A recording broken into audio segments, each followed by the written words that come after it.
Uploading. You negotiated an agreement with the Borg Collective, safe passage through their space.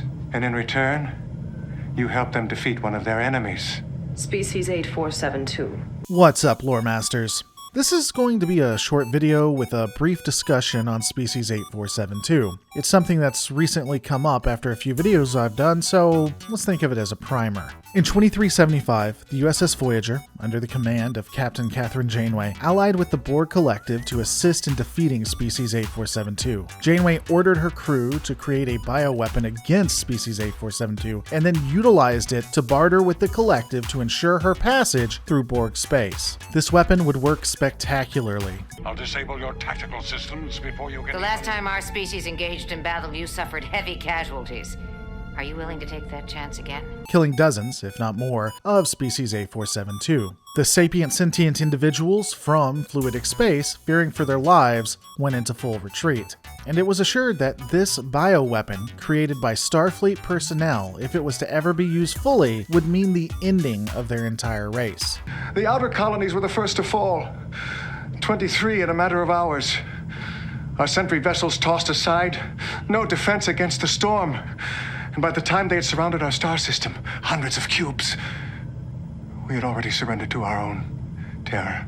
With a Borg victory, the Collective went on to assimilate planets and civilizations that had hoped Species 8472, who at the time were the heroes of the Delta Quadrant, would have saved them. Trillions of sentient, sapient beings, man, woman, and child, became Borg.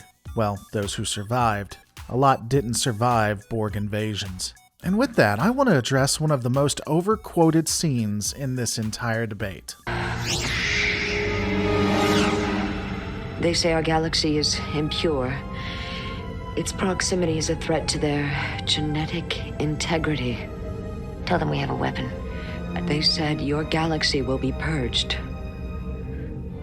The problem is, this event, in context, doesn't really justify the captain's response. First, Janeway likely knew that Species 8472 was trying to defend their homeland. They were the victims of the war. They didn't want it, they didn't start it. Secondly, while Kes says she can hear their thoughts, we only see one of Species 8472 having a conversation with her. We have no way of knowing if she was talking to one or all of them.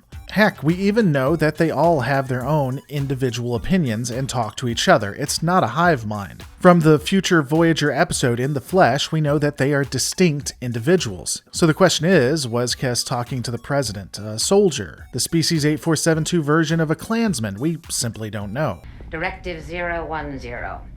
Before engaging alien species in battle, any and all attempts to make first contact and achieve non-military resolution must be made. To be fair, you can say that Janeway doesn't know either, that she has plausible deniability, but that's not how Starfleet officers operate. It is the directive of Starfleet personnel to achieve peace at almost any cost, even to the detriment of Starfleet or the Federation. This means you have to try more than just one attempt at diplomacy. From start to finish, it was a bad interaction and poor showing, and Janeway admits as much in the Flesh. It earnestly baffles me how some even argue this topic with me. Not only do we see the catastrophic outcomes in episodes such as Hope and Fear and In the Flesh, but just watching the entire war itself, all of this could have went different if they just sat down for a second and thought it through. When we analyze Starfleet captains from the original series to the Next Generation and Deep Space Nine, we see that they are held to a higher standard. Hell, even Sisko, who bombs an entire planet for one man, probably wouldn't have allied with the Borg. All remaining bioships in the Delta Quadrant are returning to their realm.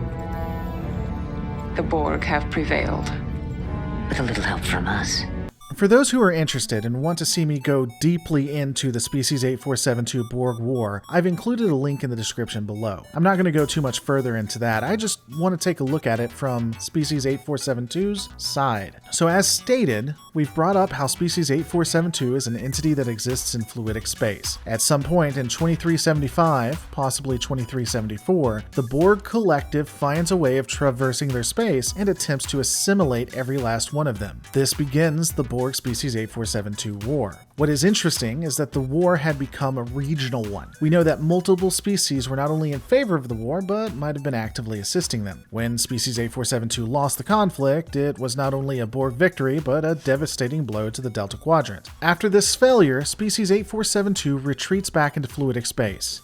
Unlike what Kess infers, they don't lick their wounds and start an all-out attack on the galaxy. They don't have any full-scale wars. They find a Starfleet database and then analyze the captain that created the weapon that would kill all of their people, and then went on to look into a reconnaissance operation of Starfleet to ensure that there would be no future attempts to attack them from fluidic space. Hell, even when it was discovered that the Borg had not got the nanotechnology and thus posed no threat to Species 8472, they didn't even try to obliterate them. They were more worried about the genocide of their people than they were about revenge. When a Starfleet ship shows up and Janeway confronts them, they're open to negotiations. Yeah, it takes some convincing and Janeway has to back down, but ultimately, they look like they want to talk. They just want to be left alone. They even agree to give information on how they are able to look human in exchange for information on the Borg nanotech. While I know that Star Trek Online has went more into depth on this, we haven't, as of yet, learned anything more about the species, so there is nothing technically in Alpha Canon. I'd be interested if they decided to bring it back, though.